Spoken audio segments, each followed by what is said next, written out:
Aşırmıyorum utağı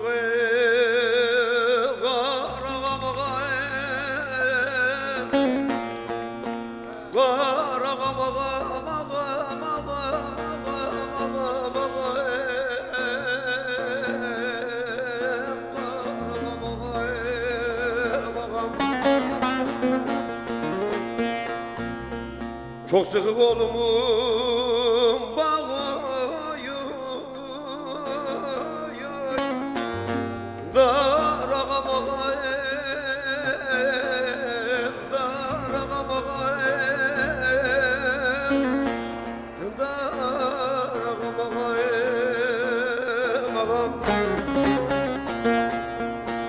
çok sıkı kolumun bağı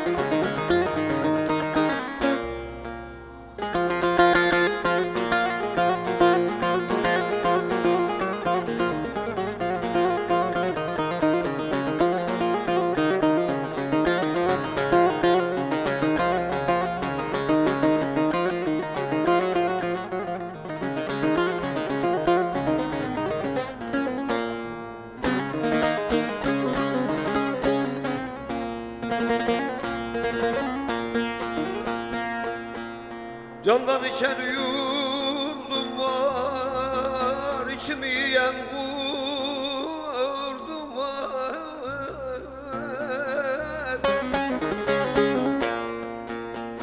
Söylenmeyen bir derdim var, aramam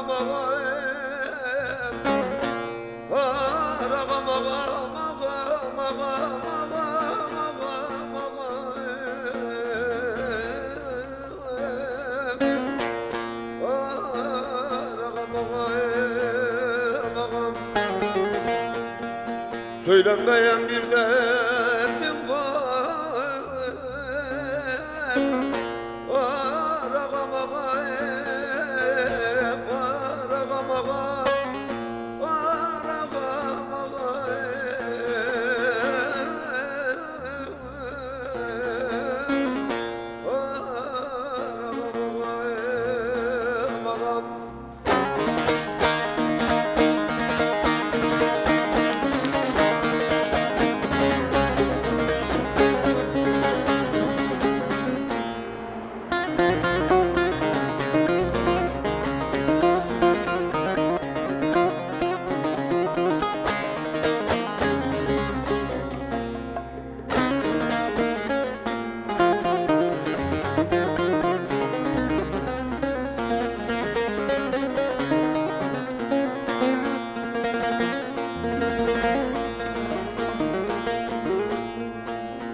Kaybedene var mı bulmak, yok dünyada murad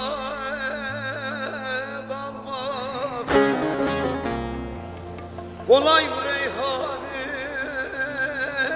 olmak, zor ağamak, zor ağamak.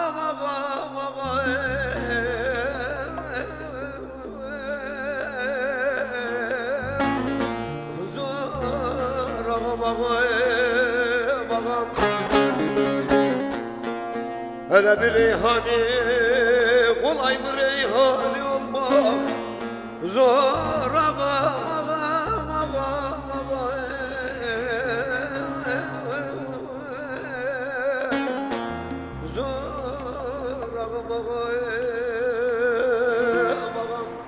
Hamza çok sağ ol. Reyhan'ı babayı nur içinde yatsın Allah. Çok güzel yorumladın. Mekanı cennet olsun inşallah. Çok Efendimiz'e teşekkür komşu ederim. eylesin yaradan.